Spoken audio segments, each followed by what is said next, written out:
Hello, and in this episode of the Ocean News interview. These animals were traumatized. Mm. They were in danger of beaching, drowning, but they left them there for 27 hours before it actually managed for those animals to get back out to the deep sea and make their way out of the fjord. 27 hours, and no one did anything.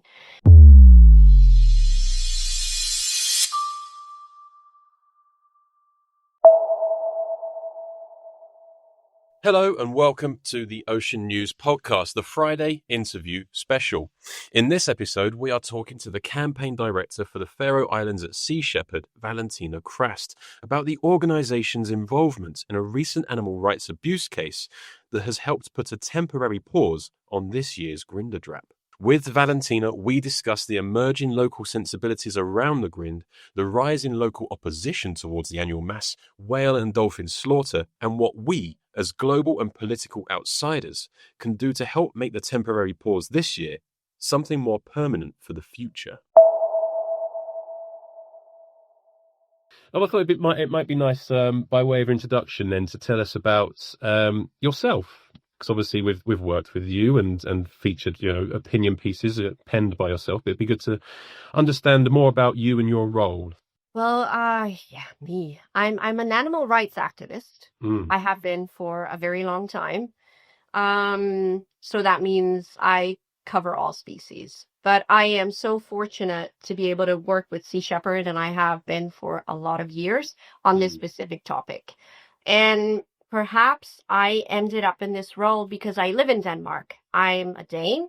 Mm-hmm. And I started my animal rights life campaigning by going to Japan and opposing dolphin killings in a small fishing town called Taiji, which at the time was a very large campaign for Sea Shepherd as well. And I traveled across the globe to find myself in a Japanese town, and then someone asked me, "Don't you know that this happens in your own backyard?" And I didn't know, because the paradoxical thing is that this thing is such a large topic on the international scene. I mean, a lot of people know that this happens, but we speak about it so rarely in Denmark. It's like almost like an don't touch topic, right? So I had to get to Japan to figure out that this was happening just north of where I was. And I guess that put me on the path of doing work in the North Atlantic rather than traveling across the world to do animal rights work. Yeah. Other places. Very interesting. So growing up, this wouldn't have been on the radar. So were you in like what was the family? Were you in like an environmental focused family, or was that just not sort of part of the? No, part of the it wasn't. No. Well, my mom was, she was a hardcore feminist. Right. Okay. And she was a Rolling Stone. We moved across Europe many times throughout my upbringing. So I think I just, perhaps I have a little bit of her in me, always willing to move myself to where life gets interesting. So no environmentalism. I don't think that was a huge part of our life back in the 80s. To the contrary, I think everyone around that generation is a master in overconsumption, right? So, but at this time, I have 2 children now. And I think when I had my first child, I had my son, it spiraled me into the world of how is everything going to look in 50 years and 60 years, 70 years. So that was probably more of a trigger than my own upbringing, really. Yeah. Well, I just wondered about what you mentioned about the sort of the culture in Denmark, as you know, when you were growing up in that age, before your eyes were opened, when you had your travels, and the unspoken truth, the unspoken secret. I don't know how we frame it, but the fact that this happens and no one's really talking about it. How is that now? How is it compared to then, when you first became aware, compared to today? Has it been on a journey of transformation, like as a society? You know, that's actually a hard question to answer, because I think that when you become completely immersed in a topic, you end up in some sort of an echo chamber. Whether it's large or small, you're there. So everything outside of that universe, you don't necessarily have that good of an access to it, right? So my experience is that it's still something we don't talk about at all. Perhaps a little bit more because we are in a day of age where anything related to global conservation, the ocean, does come up once in a while. But I would still say that this specific topic of Faroese whaling, cultural whaling, within it's our kingdom, right? So it's not Denmark, it's outside of Denmark, but it's still within the Danish realm. We don't discuss it because it's a bit of a domestic hot potato. So obviously the Faroes have a very tough history with Denmark, going back to when the islands were extremely poor. And you could say that Denmark was exploiting the resources and whatever they could get their hands on at the time. So I think the history is a little bit sensitive. So if anything that comes from the Danish political sphere or the Danish government that involves the Faroes has to be handled very carefully. Otherwise, it is going to spark old anger and even conversations about independence. And I think everyone wants to avoid that, really. So the topic of whaling in the Faroes, I think, falls between the cracks of that. Like, we don't touch it. I can speak about this in the UK a lot. Outside of Denmark and the EU a lot. In the US, tons. But no one in Denmark, especially the media, really wants to cover it, which is interesting. Frustrated? Is it frustrating for you? No, I've given up. I've done this since 2013 myself, right? So at this point, I'm not looking to the Danish media or the Danish politicians to solve this problem. I'm not. Usually when I speak to partners or colleagues that want to go straight to the Danish government and say, well, let's pressure them. I usually give the advice, let's just put the Danes last on that list. Because they're not going to join the party until everyone else is on board. Right. Okay. Really I think I've heard people compare it to the UK and Ireland or Scotland. Yes. Some sensitivities there. Lots of sensitivities, that if you can avoid those conversations then in general public, then probably wise to. But it's also interesting when, obviously we're in a time when we want to start manifesting this positive change, but change can only come from within, right? And that's the nuance, and that's the tricky part of this, is that we can't be out here pointing fingers when that sort of change needs to come from an adoption of a different way of looking at those cultural or heritage practices. So how do you start a conversation like that, or how do you give space to a conversation like that, given the urgency? I'm going to give you a long answer. Please do. When I first joined the campaign, this was led by the US. So it was Sea Shepherd US who sent tons, actually hundreds of really well-meaning activists to the Faroe Islands. Everyone was speaking French or English or Italian or German. And it was received really poorly, as I'm sure you can imagine. I guess with the lens of today, you would go, that's a bit tone deaf. You kind of don't want to invade a country with hundreds of people and tell them what's right and what's wrong, because it feels like an invasion, right? But at the time, the intention was good. It didn't hit right. It obviously didn't. So as a Dane myself, I felt, well, perhaps it's because they're all foreigners, but I'm Danish. So I'm in a much better position to have this conversation, and I can do it with a lot more respect of our shared history, not culture, not heritage, but at least history, and within, the same realm again. So I was very much priority to me to do this more locally with more Danish voices. And when I got the opportunity to do that, to present it as more of a Danish rooted campaign, I was so surprised by the backlash that I was perhaps even less welcome because I was Danish. So they kind of they switched the critique of who is allowed to critique, right? But the Danes are still not local enough. So you're tapping into something really important, that this campaign should be led by the Faroese themselves. Mm-hmm. And I would love for that to happen. I've been advocating for that for many years. Mm-hmm. The problem with that is that within the Faroes themselves, this small group of very pro-whaling voices, the whalers themselves, the whaling union, they just managed to suppress any and all critique. And they do that by bullying or harassing, intimidation. There's lots of examples of that. So what happens is in this small island community is that it's just not worth it. So most Faroese, even the ones who are very much against this, they're not going to voice their opinion loudly. They might say it over the dinner table quietly to their family, but as soon as it gets pushed or challenged, they're going to leave it. We experience that all the time. Back in 2014, we had a very lovely person who is a good friend of mine today who dared to speak up at the time and say, okay, I'm actually against the grind. I think we should stop it. And I'm happy to have coffee with Sea Shepherd.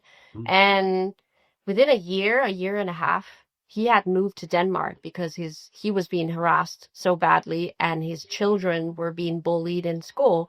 And he felt like, okay, we need some time apart. So he actually moved to Denmark for a number of years. He's back now, but we don't speak in public. I have another good friend of mine who is currently very outspoken about the grind. He does great local representation, but he's one man.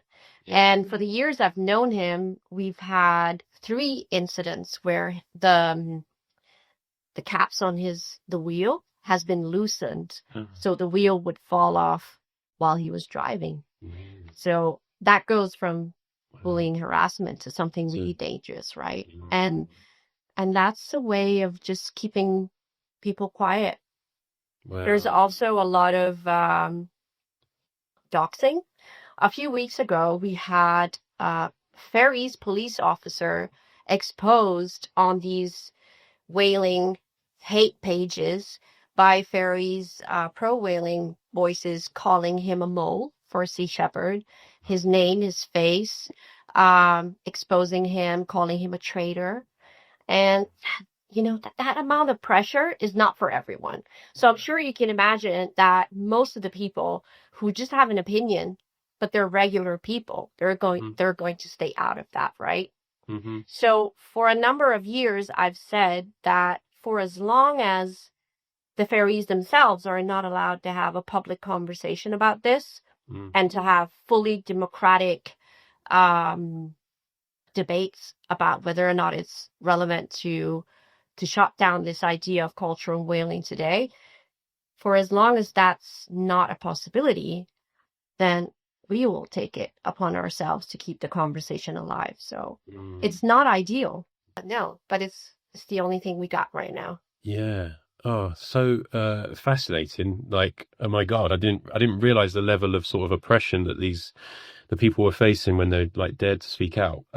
It's really interesting. And I wonder actually, is there amongst the whalers, is this a tradition that's being upheld generation to generation? Is there a young sort of cohort of these whalers then coming through and maintaining this, or is there like a sentimentality amongst the younger people that's like a growing resistance against it?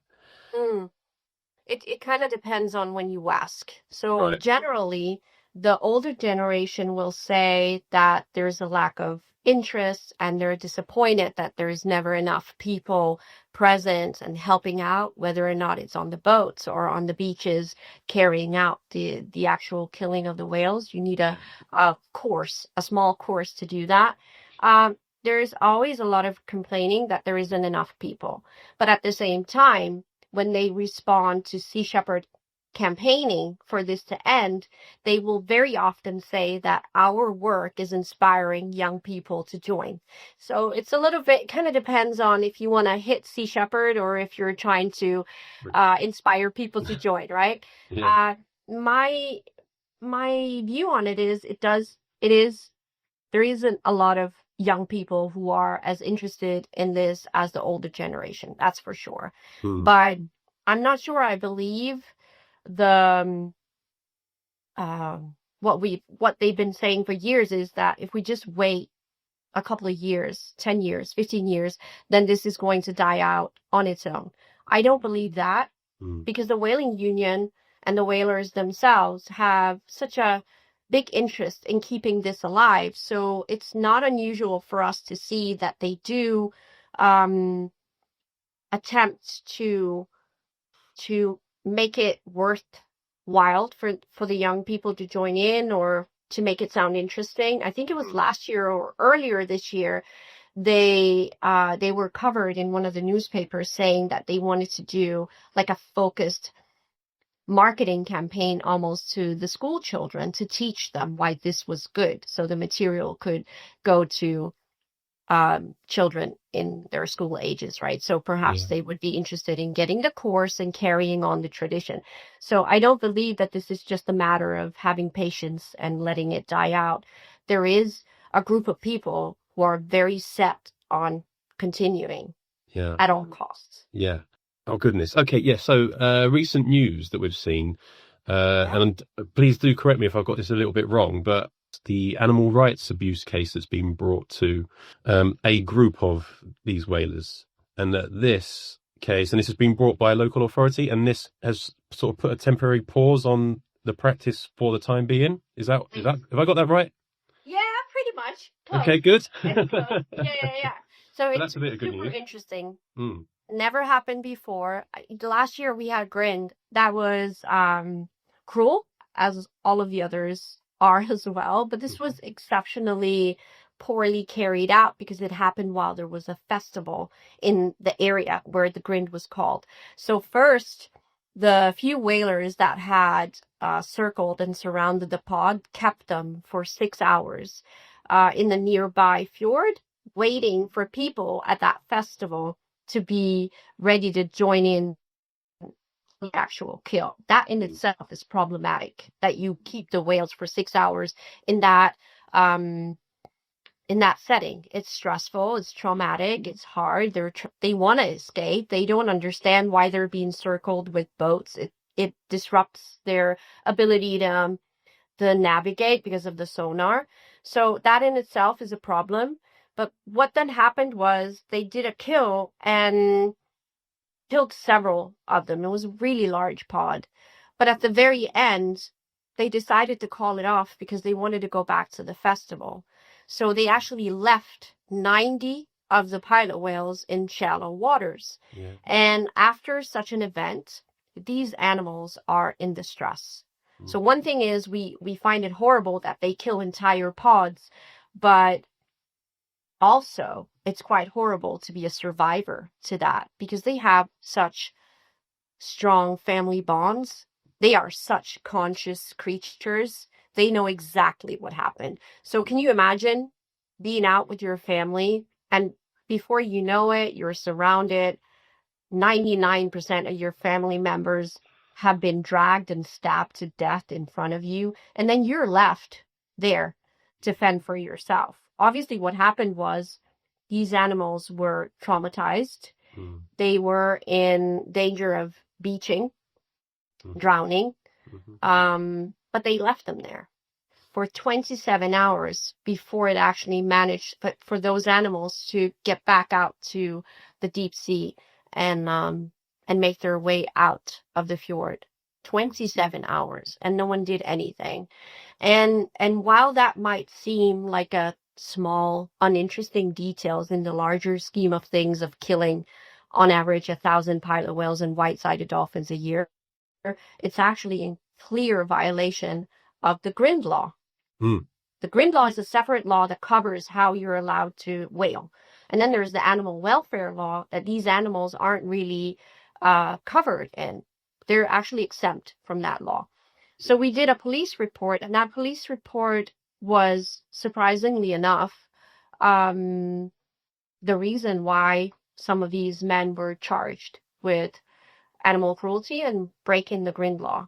So that has led to a conversation in the public about whether or not these animals should or shouldn't be covered by the animal welfare law. Mhm. And the whalers obviously are not taking the critique. They feel like they did everything right. It's in their right to do whatever they want. And if something they did doesn't follow the law, then the law needs to be changed, not them. Yeah. And because that conversation is even a thing, they actually, in spite, said, okay, we're not whaling in the north until you decide whether or not we're doing something illegal. So it's a win because there's a pause, Yeah. but it's also done in spite. Yeah. Does that make sense? Like It it's does a make way of sense. pressuring the community to say, okay, fine, if we can't do it the way we want to do it, then we're not going to do it. Really interesting. So we're waiting on the prosecutor and the system to give us their judgment. Wow. A lot to sort of digest in that answer there. Thanks. And there was actually, I was tearing up a bit because I was really upset in the way you described that it was very visceral, and obviously that this is such a perspective that this is just harrowing. This is awful, awful stuff. So very, very upsetting to hear. And also I want to say, like, congratulations for your level of involvement in, this temporary pause. That's amazing. And let's hope that this does give, like, I don't know, like a pause to think and reflect, and that whatever comes out of this is like a positive step in the right direction. And you know what? I think it might be 2 steps forward and maybe 3 steps back, or maybe 1 step back, because what can come out of it is, if it's decided that the pilot whales aren't covered by the animal welfare law, which they aren't, but if it's again underlined that that's a fact, then next time it's going to be harder to have our case heard if we make a report. But what I'm hoping for this, more than the legal system, I don't think the system is ready for like a showdown around this. I don't think it is. But what I'm hoping is that the public conversation can spark something, because to go back to what we just discussed, what we need is for the Faroese people to have this discussion on their own. I continue to nudge and bait a little bit. I will write an opinion piece. I will, with my crew, do the reporting. I will make sure that this conversation is alive 365 days a year. Yeah. But for this to amount to cultural change, or even to legal change, any sort of meaningful change, then we need the Faroese to join in. So that's what I'm hoping for this conversation to amount to. I'm not counting on the legal system yet. I was surprised that they even did charge anyone with anything. So that was a positive. That's gotta be a positive. Yeah, it is a positive, but it was unexpected. And I think we need to put our trust or our hopes in the Faroese people, not the system, not yet. Okay, from the outside then, obviously you don't talk to the Danish media, but you talk to us, and you talk to Oceanographic, and you talk to other media. What can the outsiders do other than how can effective pressure be applied or conversations be had? That's been at the forefront of our minds for a good handful of years now. So the campaign that we're doing is, obviously there is local engagement, which is essential. It's my highest priority, because like we've been discussing, nothing is going to change unless they decide to come on board themselves and make that shift, right? But at the same time, the Faroe Islands are part of global society. They're one of the richest islands in the world. They're very much connected to global community. They travel, they take their educations in Denmark. Their fishing industries are tied with the UK, with the EU, with the US, everywhere. So they're not deaf or blind to what the global community is signaling to them. So the international pressure is just as important. It's not hateful pressure. So in, these social media days, it's really easy to, if if we post anything about this issue, there's like this intuition or this reflex, I would rather say, of people to get really angry and then really hateful. And we've been saying for years that doesn't help. We understand that witnessing or just being fed information that's this violent and this bloody and this brutal will create like emotional reactions. But we're asking everyone who's always so kind to engage and be interested in this campaign to kind of use that kindness rather than anger and hate. Because what we need to do is to inspire the Faroese to say, okay, it's worth it to make that change. And what we've seen in earlier years is that if this campaign is led with anger and hate, what we do is we isolate them. Yeah. And they protect themselves, just like we would. I mean, if anyone was attacking our community in the way that the Faroes have been attacked over the years, I think it's completely natural to like tighten in and protect each other, right? So we really need to do the opposite. We really need to find those cracks and find those forms of communication where the Faroese are interested in hearing what we're saying rather than turning their backs to us. So on a public level, we need people to inspire change and to get Faroese people who are now quiet because they're afraid of being harassed and isolated and bullied and, you know, all of these things that we discussed before. We need them to be empowered and to become brave and to feel like we have their backs. We know we're far away, but whatever they need, we will help them if they want to take the lead on this. On a policy level, on a nation level, we need for advocacy and diplomacy to really step in. UK politicians, EU politicians need to constantly reach out to their colleagues in the Faroese government and say, we need to make changes here. And one of the things we've been discussing, one of the tools we've been discussing the last years is perhaps the trade deals could be a way in. It's a huge thing to fiddle with nations' trade deals. It's not an easy thing to do, but it is becoming more and more accepted this day and age with conservation and the mindset of ocean conservation and just society being global, and we all have an effect on each other. If we're polluting over here, that affects, you know, across the world, right? So those trade deals more and more contain ethical clauses or conservation clauses or nature preservation clauses, right? So that's what we're asking. We're asking for those countries that work with the Faroes to say, we're partners and we need and we have to protect the world that we live in. And these animals that are intentionally being killed every year, 1,000 every year, need to be protected. And there is no excuse at this time. So let's try and discuss having those ethical clauses, preservation clauses into the trade deals going forward. And I'm just thinking about what the anticipation for that timeline for change then, for the positive change to come into. It's not going to happen overnight, for sure. It's not going to happen, who knows, in the next year, who knows.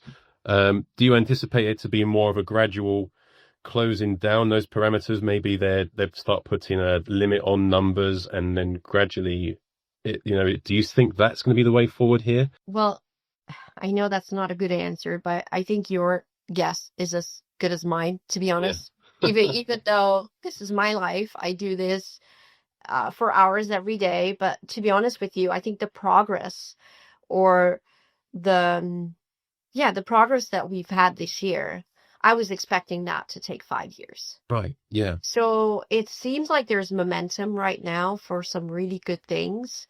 But I also know that if things go too fast, there is going to be a backlash. Right now, it's going really well. I would have said, like we've heard so many times before, maybe it's going to be decided in 10 years' time because the old whalers aren't going to be there anymore to keep the strength up for this to continue. And maybe the younger generation are more comfortable with leaving it behind, which I think is true. But But at the same time, right now, things are going really fast. And if we can continue to expand our partners in this, because Sea Shepherd is working through the Stop the Grind initiative, which is trying to branch out to other NGOs and other individuals who do have any sort of influence on topics related to this. We want them to join in, right? Because right now, this is being pushed by Sea Shepherd. Yeah. Because that's how it's been for a lot of years. Yeah. And this is not a one-person army or a one NGO army kind of thing. We need to collaborate. Just like we need to collaborate with the Faroese, we also need other NGOs and other partners, policymakers, to feel like this is worth doing. Yeah. And my usually my 2-second pitch is, if we can't do this, how are we going to do anything else? How are we going to fix deep sea mining or overfishing or illegal fishing or all the issues that stand in front of us as something that's really threatening the future, right? Mm-hmm. This is part of that because it's a disregard for ocean health and species health, and for a species that is instrumental in ocean health. So this is an important topic. It's not a local topic, it's a global topic. But at the same time, it's a really isolated, small issue that really isn't tied to finances. It's not tied to anyone getting food on the table. It's an isolated decision whether or not to get on that boat and kill some whales or some dolphins. If you decide not to go, nothing's going to change other than those animals are going to survive. Exactly. So if we can fix that as a global community, having good conversations and seeing the sense in protecting our oceans, I have no idea how we're going to fix anything else, to be honest. Yeah. That resonates. That really does. Good. I'm hoping it resonates with all the decision makers that have so many things that they could concentrate on. And then we're asking them to focus on this little thing that isn't really directly affecting their country. But if you zoom out, it's affecting the ocean, and the ocean is everyone's, and we need it to thrive.